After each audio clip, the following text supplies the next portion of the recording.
আচ্ছা, আজকে আজকে আমরা কনিক নিয়ে একটু কথা বলতে চাচ্ছি। এইচএসসি সেকেন্ড ইয়ারের জ্যামিতির লাস্ট অংশটা কনিক।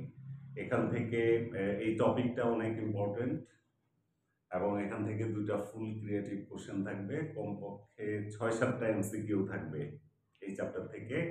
এই চ্যাপ্টারটা একটু সবারই বুঝে করা উচিত। কারণ সেকেন্ড পেপারে অ্যাকচুয়ালি অপশন কম থাকে।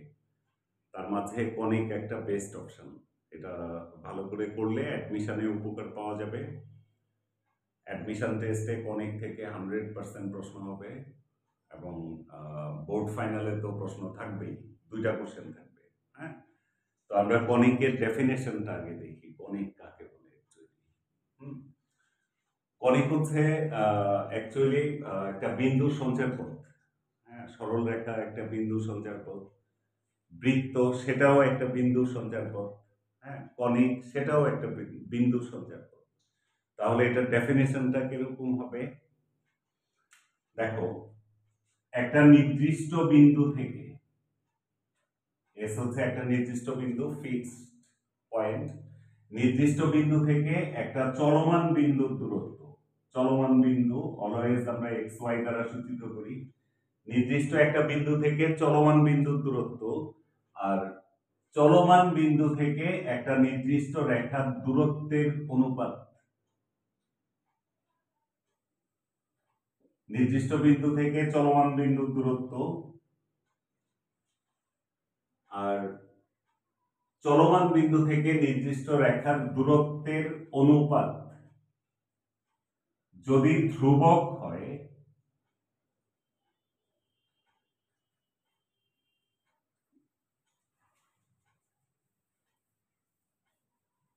একটা নির্দিষ্ট বিন্দু থেকে একটা চলমান বিন্দুর দূরত্ব এবং চলমান বিন্দু থেকে একটা নির্দিষ্ট রেখার দূরত্বের অনুপাত যদি ধ্রুবক হয়, তাহলে যে সঞ্চারপথ পাওয়া যাবে সেই সঞ্চারপথটাকে বলা হয় কনিক। ক্লিয়ার? একটা নির্দিষ্ট বিন্দু থেকে চলমান বিন্দু থেকে নির্দিষ্ট রেখা, এদের যেই রেশিও হবে, অনুপাত হবে, হ্যাঁ, যদি সেটা ধ্রুবক হয়, আচ্ছা, তাহলে যে সঞ্চারপথ পাওয়া যাবে তাকে কনিক বলে। এই নির্দিষ্ট যে বিন্দুটা, এই বিন্দুটাকে বলা হয় ফোকাস। তার আরেকটা নাম হচ্ছে উপকেন্দ্র। আর নির্দিষ্ট যে সরলরেখা, এই সরলরেখাটাকে বলা হয় দ্বিকাক্ষ বা নিয়ামক।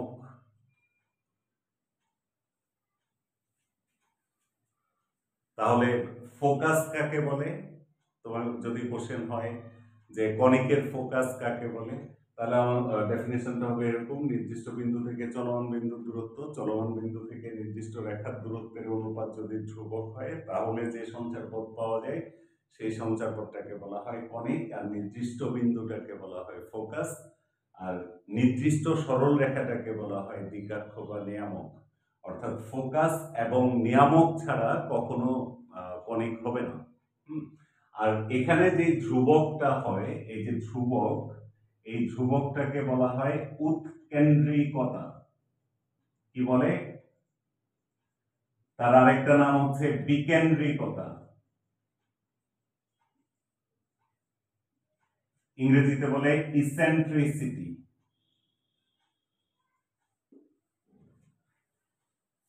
এই যে দুইটা দূরত্বের অনুপাত,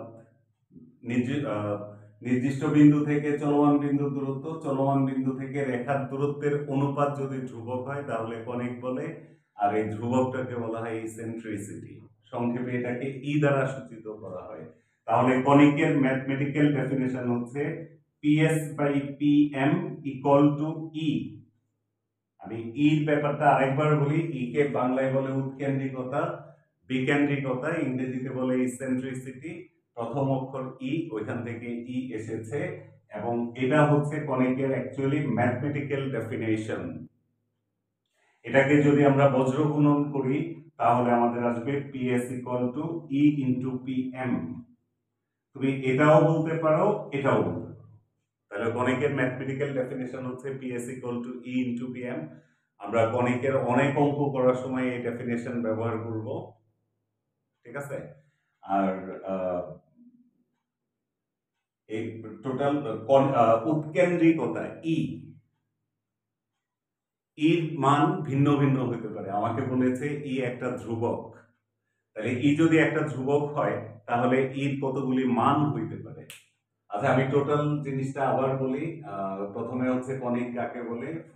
নির্দিষ্ট বিন্দু থেকে চলমান বিন্দু থেকে রেখার দূরত্বের অনুপাত ধ্রুবক হলে কনিক হবে। কনিক হইলে তার ফোকাস থাকবে, কনিক হইলে তার দিকাক্ষ থাকবে। আর যদি কনিক হয় তাহলে যে PS by PM equal to ধ্রুবক, ওই ধ্রুবকটাকে বলা হয় ইসেন্ট্রিসিটি। এটাকে দ্বারা সূচিত করা হয়। তাহলে পুরা ল্যাঙ্গুয়েজটা হচ্ছে কনিকের ডেফিনেশন, যেটা আমি ল্যাঙ্গুয়েজ দিয়ে বললাম। আর ম্যাথমেটিক্যাল ডেফিনেশন হচ্ছে, যদি তুমি বলো তাহলে কনিকের ডেফিনেশন অ্যাকচুয়ালি ম্যাথমেটিক্যালি যেটা আমরা লিখি সেটা হচ্ছে PS equal to E into PM। PS equal to E into PM। Clear? Okay, তাহলে এখানে এর ভিন্ন ভিন্ন মানের জন্য কনিকের চেহারা ভিন্ন ভিন্ন হবে।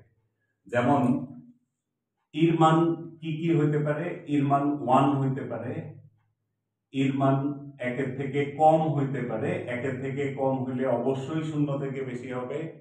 আবার এর মান 1 থেকে বেশি হইতে পারে। সম্পর্কে আমার একটাই ধারণা, যেটা হচ্ছে একটা ধ্রুবক, এবং যদি ধ্রুবক হয় তাহলে তার মান 1 হতে পারে, তার মান 1 থেকে ছোট হইতে পারে, 0 থেকে বড় হইতে পারে, অথবা এর মান 1 থেকে বেশি হইতে পারে। এর মান যদি 1 হয় তখন তাকে বলে পরাবৃত্ত। এর মান যদি 1 থেকে কম হয় তখন তাকে বলে উপবৃত্ত। আর এর মান যদি 1 হয় তখন তাকে বলা হয় অধিবৃত্ত। এই কনিকের 3টা চ্যাপ্টার। পরাবৃত্ত হচ্ছে 6.1 SEO আহমেদ, এটা হলো 6.2, এটা হচ্ছে 6.3। এই 3টা চ্যাপ্টারে অনেকগুলি ফর্মুলা আছে। এই ফর্মুলাগুলি শিখে বুঝে অঙ্কগুলি করতে হবে, এবং এখানে 2টা ক্রিয়েটিভ মার্কস। এই 3টা চ্যাপ্টার ফুল 2টা ক্রিয়েটিভ প্রশ্ন হবে এখান থেকে, এবং 6 থেকে 7টা MCQ হবে এখান থেকে। এবং তোমার লাইফে সবচেয়ে বেশি কাজে লাগবে কনিক্স, এবং এটা অ্যাডমিশনের জন্য মোস্ট ইম্পর্টেন্ট। প্রত্যেকটা জায়গায় এখান থেকে প্রশ্ন হয়। আচ্ছা, তাহলে প্যারাবোলা কাকে বলে? পরাবৃত্ত ইংরেজিতে বলে প্যারাবোলা। হ্যাঁ, প্যারাবোলা কাকে বলে? নির্দিষ্ট বিন্দু থেকে চলমান বিন্দুর দূরত্ব, চলমান বিন্দু থেকে নির্দিষ্ট রেখার দূরত্ব যদি সমান হয়, কারণ এর মান যদি 1 হয় তাহলে প্যারাবোলা যেটা সেটা হচ্ছে PS ইকুয়াল টু PM। পরাবৃত্তের ডেফিনেশন হচ্ছে PS ইকুয়াল টু PM। হ্যাঁ, আর উপবৃত্তের ডেফিনেশন হচ্ছে এর মান যদি 1 থেকে কম হয়, সাপোজ এর মান হলো হাফ, তাহলে সে কিসের সমীকরণ হবে? কিসের সমীকরণ হবে? সে হবে উপবৃত্ত, কারণ এর মান 1 থেকে কম। এর মান যদি 0.1 হয় তাহলেও সে উপবৃত্ত, কারণ এর মান কি? উৎকেন্দ্রিকতা। ওকে, আর অধিবৃত্ত এর মান যদি 2 হয় তাহলে সে অধিবৃত্ত। আচ্ছা, এর মান 3 হলে অধিবৃত্ত, 1 বেশি হইলে সে 1.5 হলো বা 1.1 হলো, 1 থেকে বেশি হইলেই সে অধিবৃত্ত। ঠিক আছে, এই 3টা চ্যাপ্টার খুব ভালো করে পড়তে হবে। ওকে, আমি মাঝে মাঝে 6.1 নেক্সট টার্গেট হচ্ছে 6.1 এর ফর্মুলাগুলি নিয়ে একটু আলোচনা করব। বাই রোটেশন কনিকের 3টা পার্ট আমি ভিডিও করে আপলোড দিব। আর দূরের স্টুডেন্ট যারা আছে ওরা ইচ্ছা করলে অনলাইনে ক্লাস করতে পারে। আমার ফোন নাম্বার দেওয়া আছে, ওইখান থেকে তোমরা কথা বলতে পারো। জুম অ্যাপে ক্লাসটা নিব। আচ্ছা, যাই হোক, তো এর মান যদি কোনো কারণে এর মান 0 হয়ে যায়, মনে করো ক্যালকুলেশন করতেছো, এর মান 0 হলো, সমান 0, সমান 0 হলে কি হবে? সমান যদি 0 হয় তাহলে PS ইকুয়াল টু 0, আর PS ইকুয়াল টু 0 মানে রুট ওভার অফ P হচ্ছে অলওয়েজ XY, আর S আমি ধরে নিলাম H কে,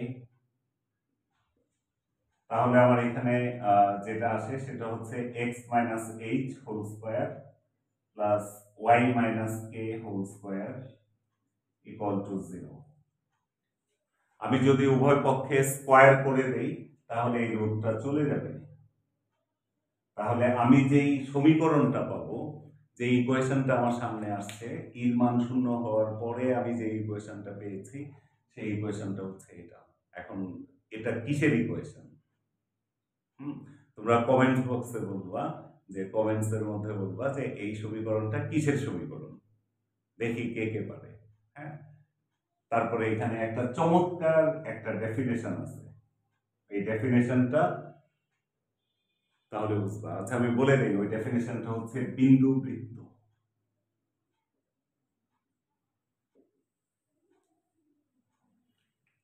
ই যদি 0 হয় তাহলে যে ইকুয়েশনটা পাওয়া যাবে সেটা হচ্ছে একটা বিন্দুর ইকুয়েশন। তার মানে একটা বিন্দু বৃত্ত, বিন্দু কিন্তু দেখতে একটা বৃত্তের মতো। ওকে, তাহলে তোমরা পড়ার বৃত্তটা একটু ভালো করে রিভিশন দাও, সামনে টেস্ট পরীক্ষা। হুম, তো সবাই সুন্দর করে প্রিপারেশন নাও। হ্যাঁ, টেস্টে যেন একবারে অ্যালাউ দিতে পারো। ওকে, বেস্ট অফ লাক।